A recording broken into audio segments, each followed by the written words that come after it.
الحمد لله نحمده ونستعينه ونستغفره ونؤمن به ونتوكل عليه ونعوذ بالله من شرور أنفسنا ومن سيئات أعمالنا من يهده الله فلا مضل له ومن يضلل فلا هادي له ونشهد أن لا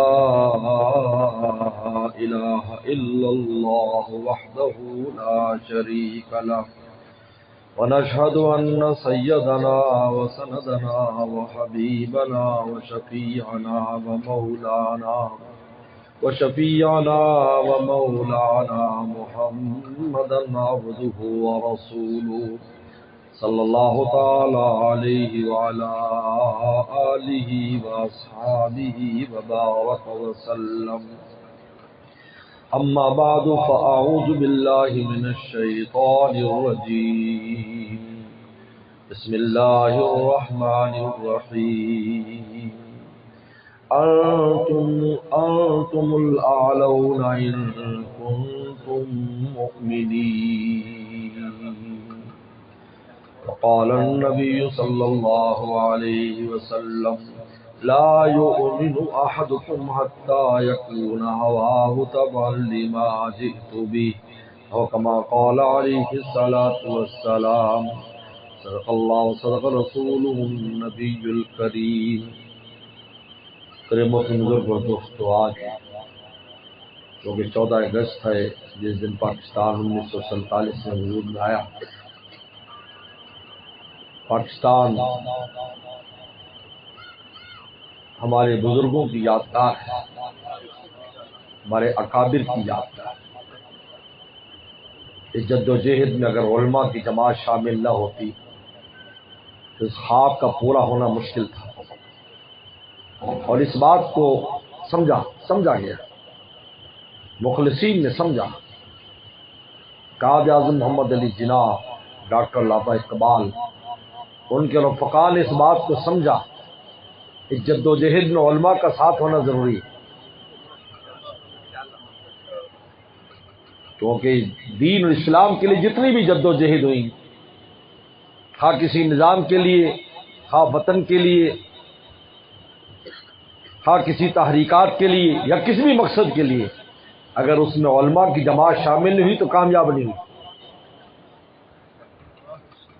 کہ نائبین رسول ہے،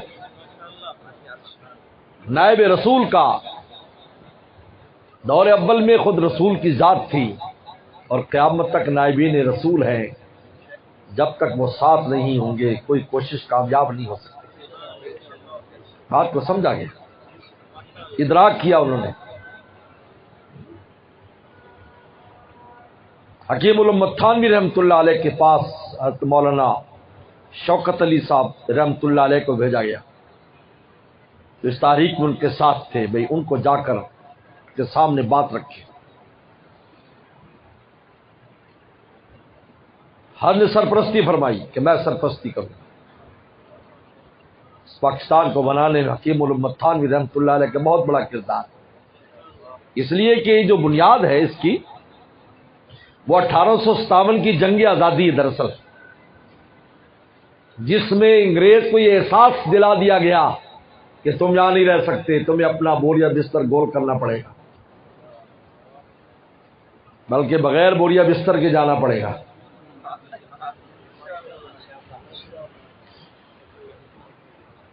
بوریا بھی ہمارا ہوگا، بستر بھی ہمارا ہوگا، وطن بھی ہمارا ہوگا. احساس دلایا گیا، وہ احساس ہو گیا، اس کو احساس ہو گیا میں یہاں نہیں رہ سکتا. یہ لوگ، یہ صوفی لوگ، حاجی امداد اللہ مہاجر مکی رحمۃ اللہ علیہ جیسے انسان، خانقاہ میں بیٹھ کر اللہ اللہ کرنے والا، یہ جب میدان میں کھڑے ہوتے ہیں صحابہ کا دور تازہ کر دیتے ہیں، جس کے بارے میں رومی جاسوس نے لکھا تھا. جب صحابہ کرام کے بارے میں پوچھا گیا، بادشاہ نے تس نے لکھا تھا کہ باللیل رہبان، رات ہوتی ہے تو راہب بن جاتے ہیں، خدا کے سامنے رونے والے بن جاتے ہیں. بالنہار فرسان، دن ہوتا ہے، ان جیسا شہ سوار کوئی نہیں ہوتا.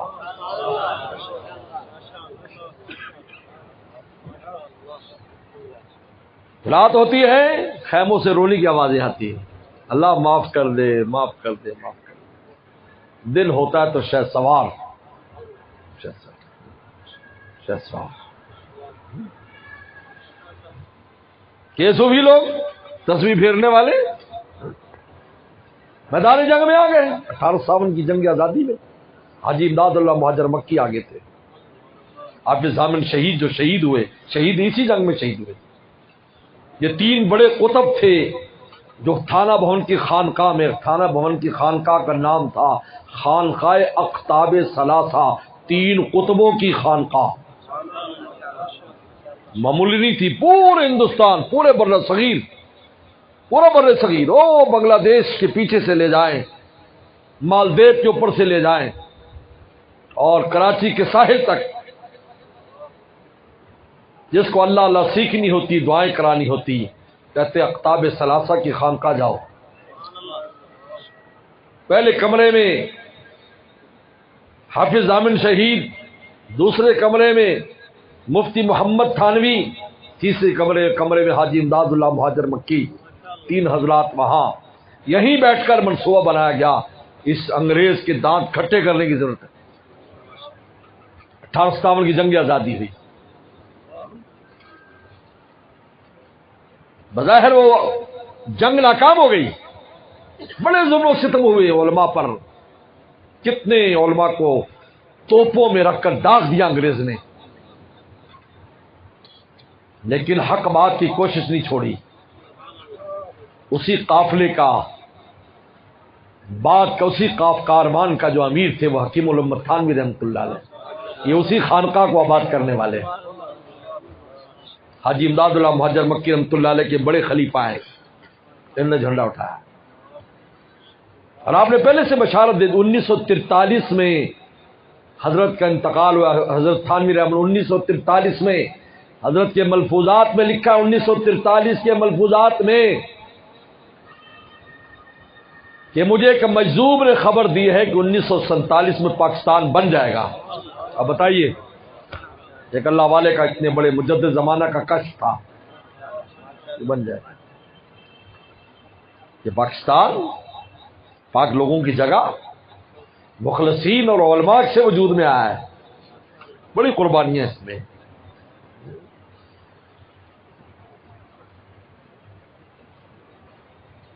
اسلام کا قلعہ، اسلام کا قلعہ ہے۔ آج جس آزادی سے یہاں پر دین کا کام ہوتا ہے، دنیا کے کسی خطے میں نہیں، کسی خطے میں، چاہے عرب ہو چاہے عجم ہو، جتنی آزادی سے یہاں تبلیغی جماعت کا کام، جتنی آزادی سے یہاں مدارس کا کام، جتنی آزادی سے یہاں خانقاہوں کا کام، جتنے دینی کام ہیں جس آزادی کے ساتھ یہاں ہیں، دنیا میں کہیں نہیں۔ تحریکات یہی چلتی ہیں، باطل کو یہیں سے ان کے دانت کھٹے کیے جاتے ہیں، اور پھر پیچھے تک یہود اور نصارہ کی جڑ تک اس کا اثر پہنچتا ہے۔ یہ اللہ نے بہت بڑی ہمیں نعمت دی ہے، ہم ناشکری کرتے ہیں۔ جس کو دیکھو ناشکری کر رہا ہے، پاکستان کی مخالفت پاکستانی ہو کے کر رہا ہے، عجیب بات ہے۔ پاکستان کی بدخوئیاں کر رہا ہے، روٹی بھی کھا رہا ہے، رہ بھی رہا ہے، یہاں سب کچھ کر رہا ہے، اپنے کو نہیں دیکھتا کہ تو اس پاکستان میں کیا کردار ادا کر رہا ہے، تیرا کیا کردار ہے، تو کون سے ایسے اچھے کام کر رہا ہے جس سے پاکستان کو فائدہ پہنچے۔ ہر آدمی سوچے، ادنے سے ادنا اور بڑے سے بڑا، حکمران سے لے کر رعایا تک۔ کہ کسی نے مضمون لکھا تھا کرپشن پر، کہ حکمران کرپشن کرتے ہیں اور اس پر ہم تقریریں بھی کرتے ہیں۔ کہا کہ میں ایک ٹائر والے سے اپنی گاڑی کا ٹائر ایک پنچر تھا ٹھیک کرانے کے لیے گیا، انہوں نے کہا جی 10 پنچر ہو گئے، کیل مار کر 9 اس نے خود پنچر کر دیے۔ کہا کہ جی آپ کا اتنے 1000 کا بل بن گیا۔ میں نے کہا پنچر ایک تھا، باقی کیسے ہو گئے؟ پتہ چلا کہ اس نے کیل کے ساتھ کارروائی کی ہے۔ کرپشن حکمران کرتے ہیں، یہ نہیں کرتا جو مزدور بیٹھا ہوا ہے۔ ہمارا کیا کردار، ہم کیا کر رہے ہیں؟ دوسرے ملکوں میں جاتے ہیں گدھا بن کر کام کر، جیسے گدھے نہیں ہوتے، گدھے 12 گھنٹے ڈیوٹی دیتے، اپنے ہاں 4 گھنٹے کام کرنے کے لیے تیار ہو۔ یہی پڑھے لکھے بڑی بڑی ڈگریاں لیے اس کو ملک میں کہو یار کوئی کام تو کچھ تو کرو، خالی پھرتے ہو تم. نہیں جی مجھے سیٹ نہیں مل رہی، کرسی چاہیے. اسی کا ویزا لگ جائے کسی ملک کا تو وہاں پر برتن بھی مانجتا ہے. ہم نے ہوٹلوں میں دیکھا کیا ڈگری کون سی ہے؟ کہا جی میں نے فلانی بڑی ڈگری کی ہوئی ہے. تو یہاں کیا کرتے ہو؟ بیرا لگا ہوا ہوں جی، یہاں میں بیرے کا کام کرتا ہوں.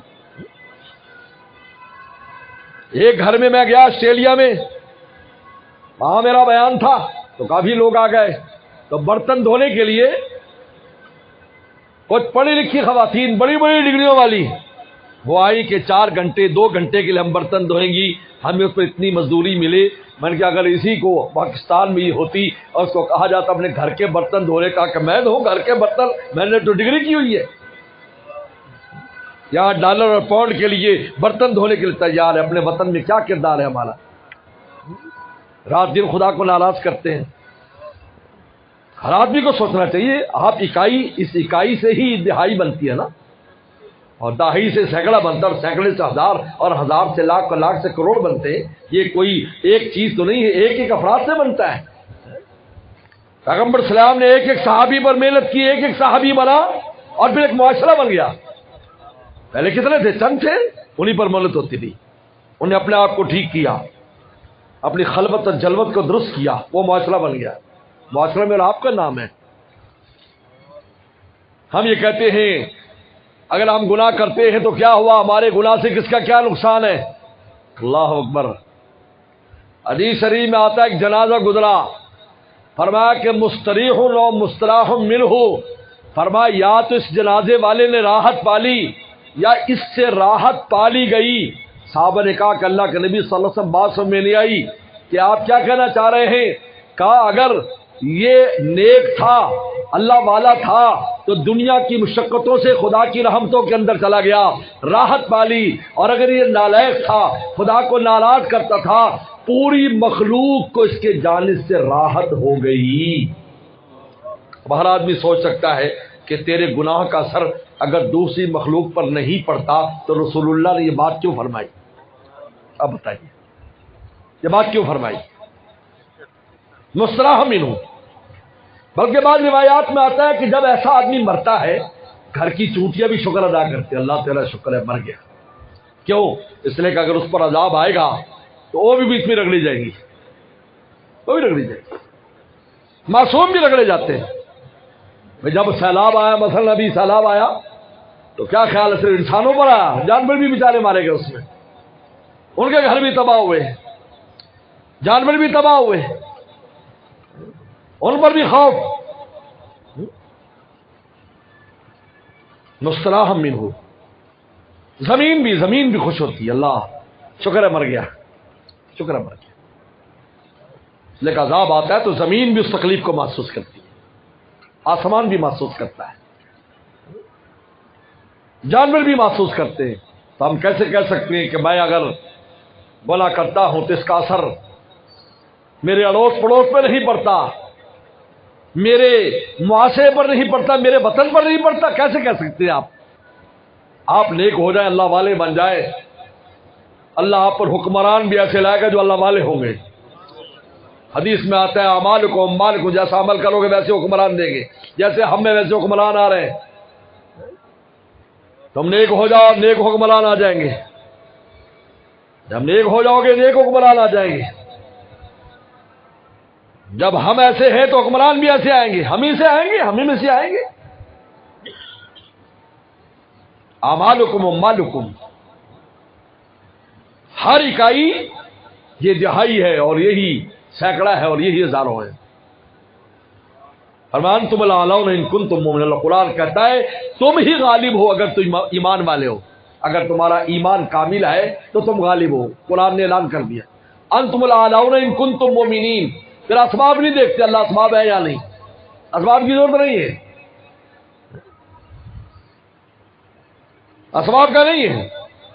بغیر اسباب کے اللہ تعالیٰ نے اس پاکستان کو کیسی کیسی نعمتیں عطا فرمائی. ہم ضائع کرنے والے ہیں، ان نعمتوں کو ہم نے ضائع کیا ہے. آپ پیچھے زمانے میں چلے جائیں کیسی کیسی نعمتیں ہمارے پاس، لیکن ہماری بےایمانیوں نے نیچے سے اوپر تک لا ایمان لمن لا امانت لہ، اس میں ایمان نہیں ہے جس میں امانت نہیں ہے. آج ہم میں کتنی امانت ہے. مالک کی کوشش ہوتی ہے کہ نوکر کو نقصان پہنچائے، نوکر کی کوشش ہے کہ مالک کو نقصان پہنچائے، ایک ہی جگہ پر کام کرنے والے. میں تو بہت اس کو برا کہتا ہوں کہ کام کرنے والے کسی کمپنی میں، کسی دکان پر، کسی کارخانے میں اس کو نقصان پہنچا رہے ہیں، حالانکہ اسی سے اس کو رزق بھی مل رہا ہے، اس کو روٹی مل رہی. اور آپ کو پتا ہے کہ بے ایمانی کا کیا اثر ہے کہ اگر 1 کروڑ روپیہ پڑا ہو، 1 کروڑ، اور ان میں سے چور 1 روپیہ چرا لے، 1 روپیہ، کہ چور کے ہاتھ لگتے ہی وہ کروڑ روپیہ مٹی ہو جاتا ہے. بے ایمان کا ہاتھ جب بھی کسی جگہ لگے گا اس شے کی برکت ختم ہو جائے گی، تو مٹی ہے، سوا ہو گیا، کسی کام کے نہیں آئے گا. 1 روپیہ بھی اگر چور 1 روپیہ لے لے، اس لاکھ میں سے 1 روپیہ لے لے، 1 روپیہ کیا ہے؟ بعد میں اتنی بڑی رقم موجود ہے، لیکن چور کا ہاتھ ایسا ہے، چور کا ہاتھ لگتے ہی شریع نے کہا کہ اس کے ہاتھ کو کاٹ دو، اس کے ہاتھ کو کاٹ دو، اس قابل نہیں ہے. میرے مرشد فرماتے ہیں اللہ تعالی نے 2 ہاتھ کیوں دیے؟ تو ضرورت مند ہے رب تعالیٰ سے مانگیے، پیالہ اس کے دربار میں لے چل، دربار میں پیالہ لا دے، مانگ، اللہ سے مانگ. رسول اللہ نے صحابہ کو ہی سکھایا کہ دیکھو لوگوں کے حق کو پورا کرو اور اپنا حق خدا سے مانگو، اپنا حق خدا سے. اللہ فلاں میرا حق نہیں دے رہا تو حق دلوا دے. اور آج ہمارا حق دو، ہر ایک جلوس نکالتا ہے ہمارا حق دو، اور ہم کتنا حق ادا کر رہے ہیں، آئے دن جلوس سے کر رہے ہیں اپنے حقوق کے لیے، او ہمارے حقوق کے لیے. ڈاکٹر نکال رہے ہیں جن کی تنخواہ 1.5 2 لاکھ ہے، ہم بھوکے مر گئے، تنخواہ بڑھاؤ. کلر نکال رہے ہیں، انجینئر نکال رہے ہیں، پی آئی اے والے نکال رہے ہیں، بس مولوی نہیں نکالتے کہ ہماری تنخواہیں تھوڑی ہیں، اس لیے کہ خدا سے مانگتے ہیں، اللہ ان کا کام چلا رہا ہے، عزت کی زندگی بسر کر، ہم سے اچھی زندگی بسر کر. ہمارے والد رحمۃ اللہ علیہ فرمایا کرتے تھے علماء کی جماعت تو کہ دین والی علماء ربانیین، اور جب علم اور روحانیت انسان کے اندر آ جائے تو پھر وہ اس سنت پر عمل کرتا ہے، طہارت کی سنت پر ہمیشہ پاک رہتا ہے، ہر چیز پاک رکھتا ہے، صاف ستھرا رہتا ہے.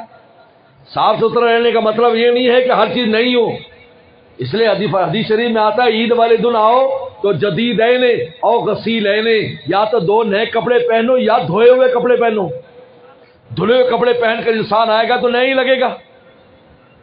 تو والد صاحب فرمایا کرتے تھے ہم لوگ چونکہ طہارت کا اور پاکیزگی کا اور کپڑوں کو دھو کر پہننے کا ایک نظام رکھتے ہیں، تو کوئی سیٹھ جو کام کو اس زمانے میں، اب تو خیر سیٹھوں کے اندر بھی ان کے اولادوں میں ترقی آ گئی، اس زمانے میں جو سیٹھ تھے والد صاحب کے زمانے میں 40-50 سال پہلے، تو وہ گندے کپڑے 1 ہفتے کے بعد کپڑے تبدیل کرتے تھے، اور ان کے کالر کے اوپر میل لگا ہوتا تھا. میں نے خود دیکھا بعد کے کالر پر بڑا میل لگا، اور سیٹھ صاحب ہیں. تو والد صاحب فرمایا اب یہ جب ہمیں دیکھتا ہے، وہ کہا کہ یار اتنے صاف ستھرے کپڑے، اس کا مطلب ہے کہ ان کے پاس ہم سے زیادہ پیسہ ہے کہ یہ دیکھو صاف ستھرے کپڑے پہنے ہوئے ہیں اور صاف اس کی ٹوپی ہے اور سارا کچھ ہے. اس کا مطلب ہے یہ جناب یہ ہم سے بڑا سیٹھ ہے، کیونکہ ہم تو ہفتے کے بعد بدلتے ہیں اور یہ روزانہ چلکتے چمکتے نظر آتے ہیں.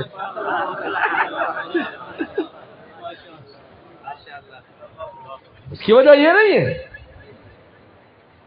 اس کی وجہ طہارت کا اہتمام ہے، کیونکہ جب انسان کی روح پاکیزہ ہو جاتی ہے اس کو گندگی سے نفرت ہو جاتی ہے. میرے دادا مرشد شاہ عبد الغنی پھول پور رحمۃ اللہ علیہ کا یہ حال تھا کہ کہیں گندگی پڑی ہوتی تو آنکھ بند کر لیتے تھے، کہا اس کا بھی میری طبیعت پر اثر ہو جاتا ہے. یہ حالات تھے کیونکہ روحانیت اتنی اونچی تھی. عثمان غنی رضی اللہ عنہ کی روحانیت تھی نا، پوری زندگی اپنی شرمگاہ نہیں دیکھی. اگر بال بھی صاف کرنے ہوتے تو پانی میں کھڑے ہو کر کرتے تھے تاکہ دیکھنے کی نوبت نہ آئے. یہ روحانیت کا اثر ہے. کبھی جلوس نہیں نکالا مولویوں نے، اماموں نے ہماری تنخواہیں بڑھاؤ. مدرسوں میں کبھی ہڑتال نہیں ہوئی کہ ہماری تنخواہیں بڑھاؤ، کیونکہ رسول اللہ کی سنت یہ ہے کہ تم لوگوں کا حق ادا کرو، اپنا حق خدا سے مانگو، وہ خود تمہارے لیے انتظام کرے گا. تمہارے تھوڑے میں بھی اللہ برکت کر دیں گے، تھوڑے میں بھی، قلیل میں بھی برکت ہو جائے گی، ورنہ کثیر میں بھی برکت نہیں۔ تو میرے دوستو، ان کنتم مومنین، اگر تم مومن ہو، تم غالب ہو، دنیا پر غالب ہو، اپنے نفس پر غالب ہو، شیطان پر غالب ہو، معاشرے پر غالب ہو۔ ان کنتم مومنین، اگر تم ایمان والے ہو۔ اور مومن کامل کیسے بنتا ہے؟ تین چیزوں سے بنتا ہے۔ اس نے عقیدہ، اس کا عقیدہ درست ہو، شرک اور بدعات میں مبتلا نہ ہو، شرک اور بدعت سے دور ہو۔ حسن عقیدہ، عقیدہ درست ہونا چاہیے، ختم نبوت پر ایمان رکھتا ہو، صحابہ کرام پر ایمان، صحابہ کرام کی عقیدت اور محبت اس کے دل میں ہو۔ حسن عقیدہ، عقیدہ درست ہو، یہاں سے شروع ہوتی بات، عقیدہ درست ہو اس کا۔ تہذیب نفس، پھر اپنے نفس کی تہذیب کرے، اس کا تزکیہ کرے نفس کا، اس میں سے گندگی نکالے اور اس میں اللہ رسول کی محبت بھرے، کیونکہ یہ پہلے سے بھرا ہوا ہے، نفس پہلے سے بھرا ہے، اس کو خالی کرنا پڑے گا، خالی کرنا پڑے گا۔ اس کی بڑی اچھی سی مثال ہے، پہلے زمانے میں جو آنتیں ہوتی تھی بکرے وغیرہ کی، یہ بیکار ہوتی تھی، لیکن آج کل بیکار نہیں ہے۔ ان آنتوں کو خالی کیا جاتا ہے، ان کو دھویا جاتا ہے، اس کے اندر قیمہ بھرا جاتا ہے، اور قیمہ بھر کر اس کی بہترین ایک ڈش تیار کی جاتی ہے۔ دیکھو، اوجڑی ہے، گندگی ہے، اس کو صاف کیا جاتا ہے، صاف کر کے پھر اس کو پکایا جاتا ہے، بلکہ بعض جگہ اس اوجڑی کے اندر بہت سی چیزیں ڈال کر اس کو پکاتے ہیں۔ نفس کے اندر گندگی ہے، اپنی پیدائش کے اعتبار سے امارۃ بالسوء ہے۔ جب تہذیب نفس کرتا ہے، نماز سے، روزے سے، ذکر سے، تلاوت سے، نفس کے خلاف نفس کی خواہشات کو کچلنے سے، اللہ والوں کی صحبت سے جب کرتا ہے تو اس کی جگہ خالی ہو جاتی ہے۔ اس خالی جگہ میں اللہ کی محبت آتی ہے، رسول اللہ کی محبت آتی ہے، صحابہ کی محبت آتی ہے، قرآن مجید کی محبت آتی ہے، اولیاء کی محبت آتی ہے، اللہ پر فدا ہونے کے جذبے پیدا ہوتے ہیں، اور اس کے اندر نور تقویٰ اور نور ایمانی اور نور ذکر جمع ہو جاتا ہے۔ یہی نفس جو کالا تھا، کہتے ہیں نفس بالکل سیاہ ہے، بالکل سیاہ، اس کے اندر پھر روشن ہو جاتا، چراغ کی طرح روشن ہو جاتا، چراغ روشن۔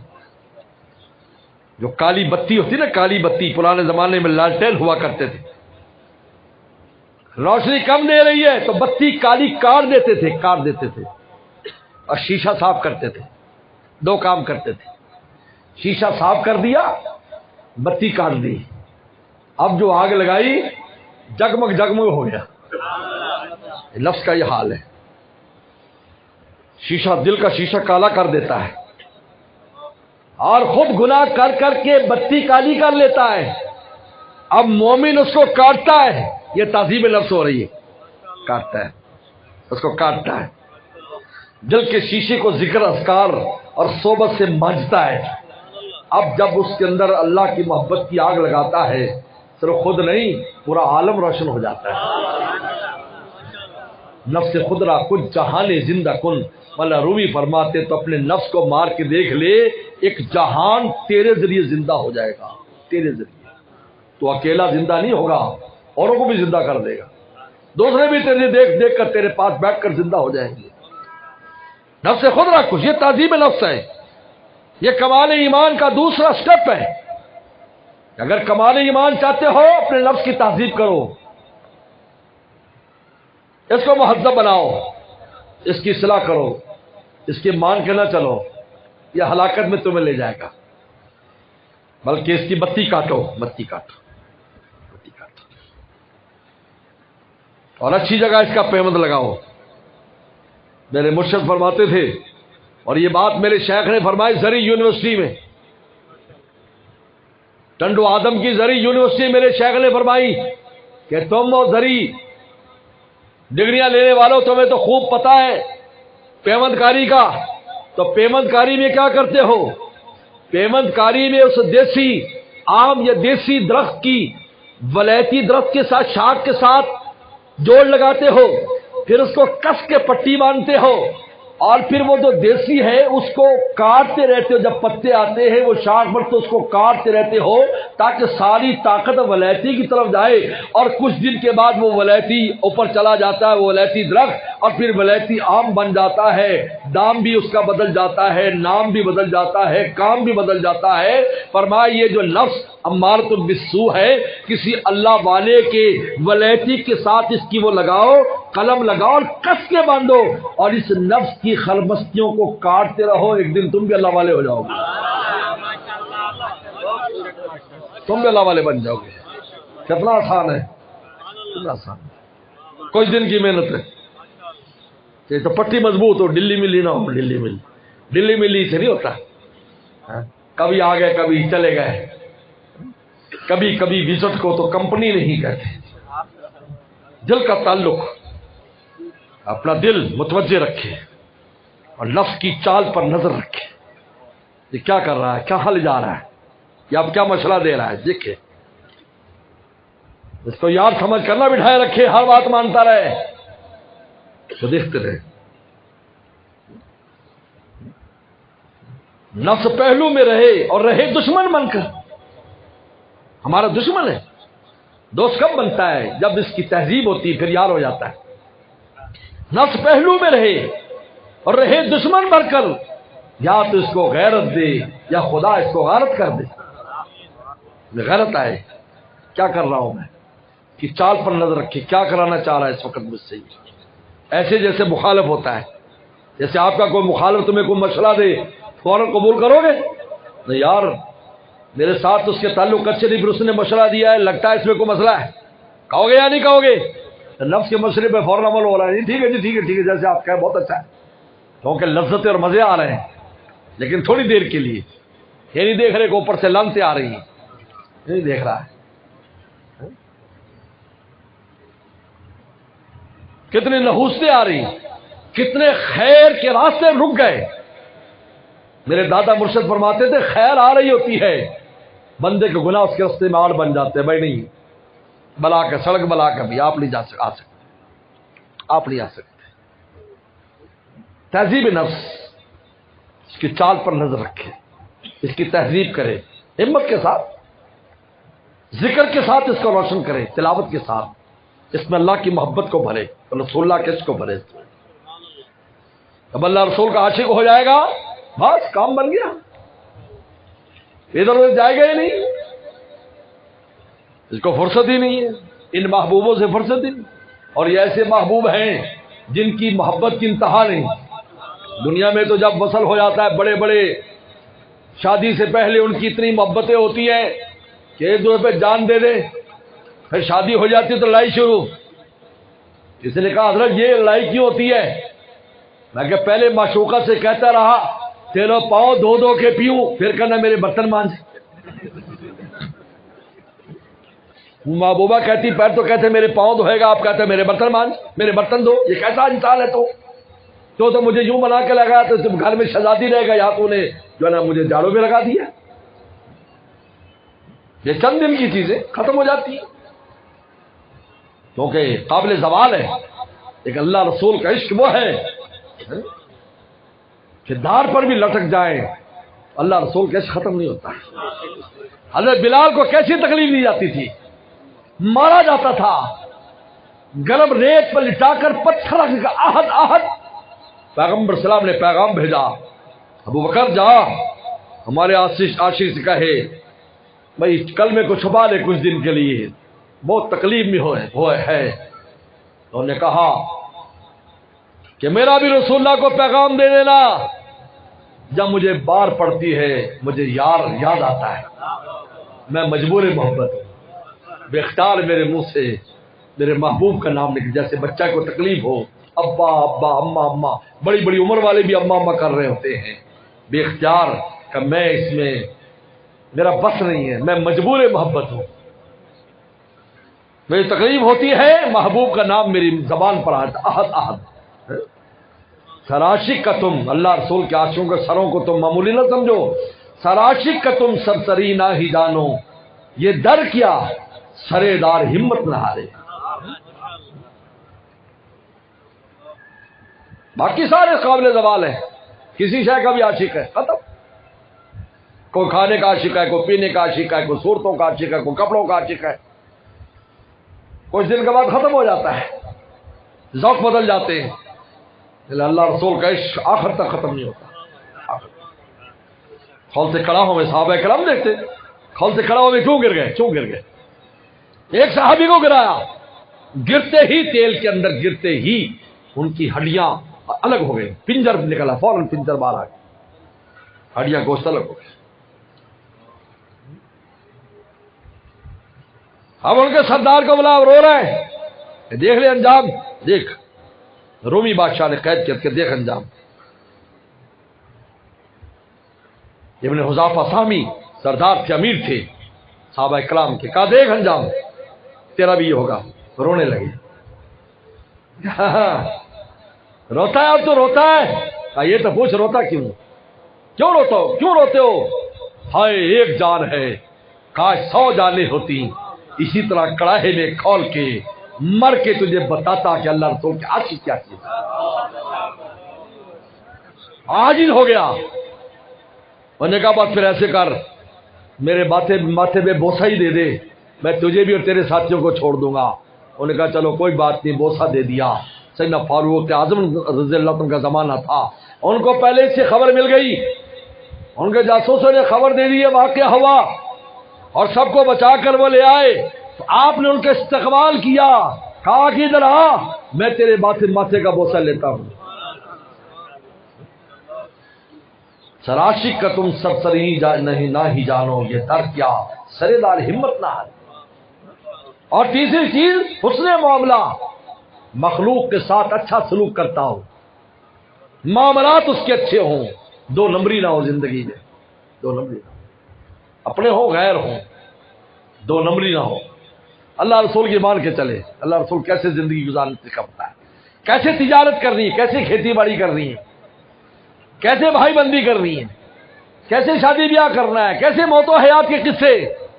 حسن معاملہ، معاملات کو اللہ رسول کی مطابق کرے، کامل ایمان ہو جائے گا. جب کامل ایمان ہو جائے گا، انتم الاعلون ان کنتم مومنین، تم ہی غالب ہو اگر تمہارا ایمان کامل ہے.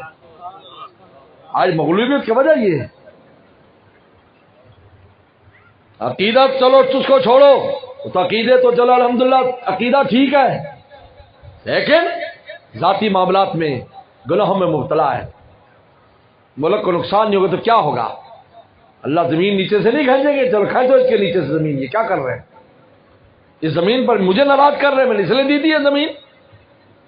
اللہ معاف فرمائے، اللہ معاف فرمائے. جن لوگوں کے پاس وطن نہیں ہے، جن کا کوئی وطن نہیں ہے، در بدر ملکوں میں ان سے جا کر پوچھو تم کیا حالات ہے. نہ آگے جا سکتے ہیں نہ پیچھے جا سکتے، کہاں جائیں ان کو پوچھو. یہ اللہ تعالی نے بہت بڑی نعمت دی ہے، ہر چھپانے کی جگہ ہے. اچھے برے حالات آتے رہتے ہیں دنیا میں. ایسا نہیں ہے کہ ہر جگہ پر اچھے حالات ہیں، سارے پیٹ بھر کے روٹی کھاتے، ایسا نہیں. میں اب افریقہ گیا، مجھے دوستوں نے بتایا کہ 24 گھنٹے میں ان لوگوں کا اگر ایک پھل مل جائے جیسے سیب، اور وہ کھا لے تو 24 گھنٹے بس اسی پر گزار دیتے ہیں، کیونکہ اتنی معیشت نہیں ہے کہ 3 ٹائم کھانا کھائیں. یہ حالات ہے. پھر کہ یار یہ دبلے پتلے اور کمزور کہا کہ بس ایک ٹائم ان کو کوئی چیز مل جائے، چھلی مل جائے، بھٹا ایک مل گیا، وہ بھی خریدنے کی سخت نہیں ہے. اگر بھٹا مل گیا ان کو بس کہتے بس ان کی موج ہوگی. کہتے اب بس 24 گھنٹے. میں اس سے بہت پہلے 1997 میں ساؤتھ افریقہ گیا تھا. ہمارے دوست حبیب احمد، مولانا حبیب احمد مرحوم وفات پا گئے. وہ ڈائریکٹر تھے ایک عرب تنظیم کے، تو وہاں مدرسہ تھا.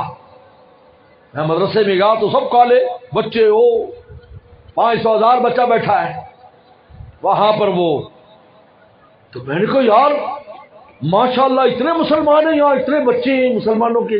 نہیں کسی کے ماں باپ بھی مسلمان نہیں ہے. پھر کہا کہ ہم ایک ٹائم روٹی دیتے ہیں، روٹی میں 2 سلائس جام لگا کر دیتے ہیں، اس کے ساتھ چائے یا دودھ دیتے ہیں. وہ کہتے ہیں بس ہمارے بچوں کو ایک ٹائم روٹی مل جائے، آپ چاہے جو کچھ پڑھائیں، جس عقیدے پر رکھے، ہمیں منظور ہے، اس لیے کہ ہمارے پاس ان کو کھلانے کے لیے کچھ نہیں۔ ہم اپنا موازنہ ان ملکوں کے ساتھ کرتے ہیں جو پوری دنیا کی دولتیں لوٹ کر جنہوں نے اپنے ملک بنائے ہیں، ان پر موازنہ کرتے ہیں۔ میں الحمدللہ تاریخ کا بھی طالب علم رہا ہوں، میں نے تاریخ پڑھی اور اب بھی میں شوق سے پڑھتا رہتا ہوں، چھوٹی اور بڑی بڑی کتابیں۔ ہمارے اسلاف نے پوری دنیا فتح کی، پوری دنیا، یورپ کے اندر تک گئے، لیکن کبھی ایک ملک کا مال دوسری جگہ منتقل نہیں کیا، بلکہ وہی کے لوگوں پر خرچ کیا تاکہ یہی خرچ ہو۔ اگر وہ بھی اس طرح مال اکٹھا کرتے تو آج ہمارا عراق، آج ہمارا سعودیہ، آج ہمارا مصر یہ دنیا کے سپر پاور ہوتے، لیکن انہوں نے کہا نہیں، رسول اللہ نے یہاں تو حکم دیا کہ اگر کہیں تم زکوٰۃ جمع کرو تو وہی غریبوں کو تقسیم کر کے آ جاؤ۔ ایک صحابی فرماتے ہیں ہمارے ہاں صحابہ کرام آئے زکوٰۃ لینے کے لیے، ہم نئے نئے مسلمان ہوئے تھے، ہم نئے نئے مسلمان ہوئے تھے، انہوں نے زکوٰۃ اکٹھی کی، کافی سارے اونٹ اور بکریاں اور ایسی چیزیں جمع ہو گئیں۔ اگلے دن وہ جو زکوٰۃ لینے والے صحابی آئے تھے، انہوں نے اعلان کیا سارے غریب یتیم فقیر جمع ہو جاؤ۔ کہا میں یتیم تھا، میں آیا تو مجھے ایک اونٹنی ملی، کہا کہ مجھے ایسے لگا پوری دنیا کی دولت مل گئی، کیونکہ میرے تصور بھی نہیں تھا یتیم کی کہ مجھے اونٹنی مل سکتی ہے، لیکن انہوں نے کہا کہ رسول اللہ کا حکم ہے کہ یہیں سے لے کر یہیں کے غریبوں پر تقسیم کر دو۔ آج جن ملکوں کو تم پوش ملک کہتے ہو آج تک لوٹ رہے ہیں، پوری دنیا کو لوٹا اور لے کے چلے گئے۔ آپ کے ملک سے مال لے کر گئے، افریقہ سے آج تک مال جا رہا، آج تک جا رہا ہے، آج تک۔ اور وہاں کے لوگوں کا حال یہ، جس ملک میں میں گیا ہوں 150 ٹرک، بڑے ٹرالے، 150 روزانہ تانبے کے 150 ٹرالے اس ملک سے جاتے تھے۔ میں نے خود اپنی آنکھوں سے دیکھے کتنی لمبی لائن کہ وہاں سے ٹرالے مختلف ملک جو ہے یہ بڑے ملک لے کر جا رہے ہیں معمولی کوڑیوں پر، اور ان کا حال یہ ہے کہ ایک ٹائم ان کو روٹی مل جائے وہ کہتے ہیں کہ پتہ نہیں آج تو ہمارے باغ کھل گئے۔ تم ایسا ملک چاہتے ہو اپنا لوٹ مار والا؟ نہیں، مدینہ کی سلطنت پورے عالم پر حکومت کرتی تھی، اور وہی فاقے بھی ہوا کرتے تھے، فاقے بھی ہوا کرتے تھے۔ وہی صحابہ اکرام کی معیشتیں کیسی تھی؟ حضرت عمر رضی اللہ عنہ کوفہ اور بصرہ کی چھاونیاں بنوائی، یہ چھاونیاں بنوائی عراق میں، کیونکہ عراق سب سے امیر ملک تھا، عراق سب سے امیر ملک تھا۔ عراق سے مراد یہ نہیں کہ آج کا عراق، بلکہ عراق شروع ہوتا تھا اور بخارا تک جاتا تھا، اس کی حکومت اتنی بڑی تھی۔ عراق سب سے امیر ملک عراق تھا، اس کے بعد یہ یورپ والے تھے، پہلے یہ تھے، کیونکہ یہاں مال وغیرہ بہت نکلتا تھا۔ یہ چھاونیاں بنوائی، کیسی چھاونیاں؟ کہ مدینہ کی طرز پر، کچے مکان، کچے کمرے جو ہاتھ جن کی چھت کو لگے، مدینہ کے طرز پر۔ اور صحابہ کرام سے کہا کہ میں تمہیں عراق بھیج رہا ہوں، وہاں پیسہ بہتا ہے، وہاں بہت مال ہے، لیکن دیکھو تم رسول اللہ کی تربیت یافتہ ہو، میں اسی مدینہ کے ماحول کی چھاونی بنا رہا ہوں، تم نے فتح کرنے ہیں، ملک کو فتح کرنا ہے عراق کو، لیکن واپس آ کر اسی طرز پر حیات گزارنی ہے جیسے تم مدینہ میں گزارتے ہو۔ پورے عالم پر حکومت کی۔ اس کا یہ مطلب تھوڑی ہے کہ ہم لوٹ مار کر کے ویسے ہو جائے جیسے ملک ہے۔ ایک ایک ملک، یہ جو ترقی یافتہ ملک ہے، ایک ایک ملک نے بننے کے لیے 20 ملکوں کی دولت لوٹی ہے، تب جا کر یہ بنے ہیں۔ آپ تاریخ پڑھو تو صحیح طرح، کیا کرتے ہو آپ لوگ؟ آپ کی چیزیں تو ان کے پاس ہیں، آج تک ہے ان کے پاس۔ یہاں سے ٹرک بھر بھر کر سامان کے جایا کرتے تھے۔ ہندوستان میں پیسہ بہت تھا، سونے کی چڑیا تھی۔ ہمارا جو بادشاہ ہوتا تھا دلی میں رات کو جب سویا کرتا تھا 1 من سونے کی اشرفیاں اپنے سرانے صدقے کی نیت سے رکھتا تھا کہ اگر صبح میں عافیت کے ساتھ بیدار ہو گیا تو یہ 1 من اشرفیاں دلی کی گلیوں میں تقسیم کی جائیں گی. یہ حالات تھے. اب ہمارا کیا حال ہے؟ وہ کیا حال ہے؟ ہمیں فقیر کر دیا، اور جب کوئی غریب اور فقیر ہو جاتا ہے تو اس کے اخلاق بھی خراب ہو جاتے ہیں. آج ہمارے اخلاق خراب ہونے کی اصل وجہ دراصل یہ ہے، آپ لوگ اس کو سمجھتے نہیں. جب غریب ہو جائے گا، فقیر ہو جائے گا تو کھانے کے لیے پھر ہر کام کرے گا. وہ جب ایسا نہیں تھا تو کچھ بھی نہیں تھا، نہ کوئی چوری تھی، نہ بےایمانی تھی، نہ چکاری تھی، کوئی چیز نہیں تھی، کیونکہ سب راحت کے ساتھ وقت گزار رہے تھے. علماء کرام کے لیے بڑی بڑی جاگیریں تھیں. ہر مدرسے اور مسجد کے سینکڑوں اور ہزاروں مربع زمینیں ہوتی تھی ایک ایک کی. ایک وزیر جتنا تنخواہ ایک عالم کی ہوتی تھی. لوگ سلام کرتے تھے کیونکہ اس کی تنخواہ سٹیٹس اونچا ہے. سب سے پہلے انگریز نے یہ کیا کہ سارے اوقاف ختم کر دیے اور چندے پر مسجد مدرسے آ گئی اور علماء غریب ہو گئے. اور لوگوں نے کہا جب غریب ہو گئے، لوگوں نے بھی ان کو حقیر سمجھا کیونکہ لوگ مال پانی کے اوپر عزتیں کرتے ہیں. یہ پہلا مال ہے، آپ کو پتہ ہی نہیں.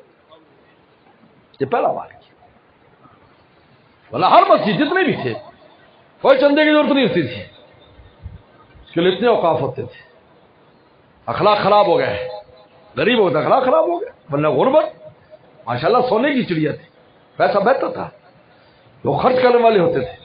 پوری دنیا سے لوگ آتے تھے. پوری دنیا، یہ جو برادریاں بیٹھی ہیں، آپ برادریوں کو دیکھ لیں. ہمارے ملک کی برادریاں، ہمارے ملک میں جو برادریاں بر صغیر میں، باہر کی برادریاں کتنی اور یہاں والی کتنی. یہ کون تھے؟ پوری دنیا سے آتے تھے کہ یار یہ بہت پوچھ ملک ہے، یہاں بہت مال پانی ہے.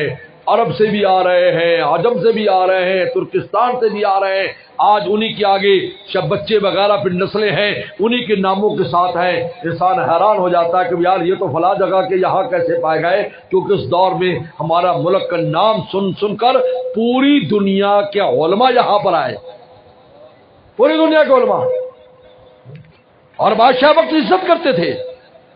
میں نے خود پڑھا ایک بادشاہ کے بارے میں کہ ایک عرب عالم آئے، 1 میل استقبال کے لیے باہر خود بادشاہ گیا، 1 میل، اور اس کے لیے قالین بچھائے گئے. حالانکہ وہ عالم ایسا تھا کہ وہ عرب میں جب رہتا تھا تو بیچارہ فاقے کرتا تھا، اور یہاں پر جب آیا تو سونے میں تول دیا گیا. میں نے ایک محدث کے بارے میں پڑھا کہ محدث عرب کے کسی علاقے میں تھا. اس نے کہا لوگوں اگر تم میرے لیے چنے کا بھی انتظام کر دو نا، چنے صبح شام 1 پاؤ، صبح 1 پاؤ شام، تو میں علاقہ چھوڑ کے نہیں جاتا. لوگوں کے پاس اتنی بھی ہمت نہیں تھی، وہ چلے گئے، ان ملکوں میں آ گئے. یہاں لوگوں نے تاریخ میں لکھا ہے ان کو ترازو میں کھڑا کیا اور دوسری طرف سونا ڈالا. جب ان کے وزن کے برابر ہوا کہا کہ یہ ہماری طرف سے پہلا ہدیہ ہے آپ کے لیے.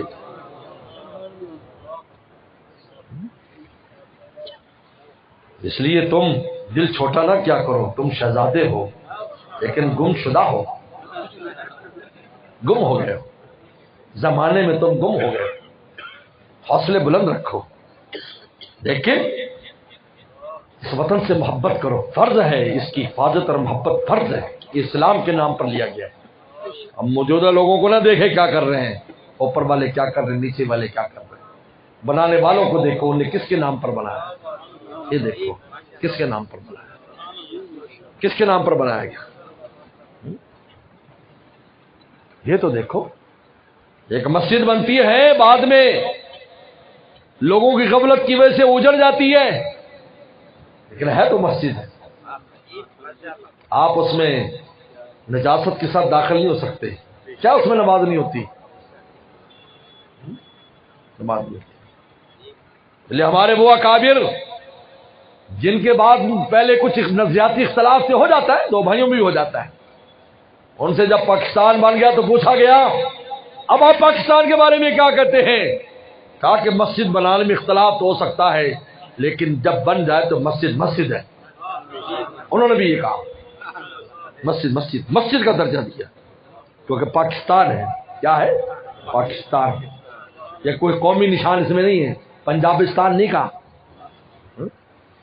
بلوچستان جو ہے کے نام پر ملک نہیں بنا، سندھستان کے نام پر نہیں بنا. پاکستان یہاں سارے رہنے والے پاک لوگ ہیں، سب پاک لوگ ہیں، کلمے کی بنیاد پر.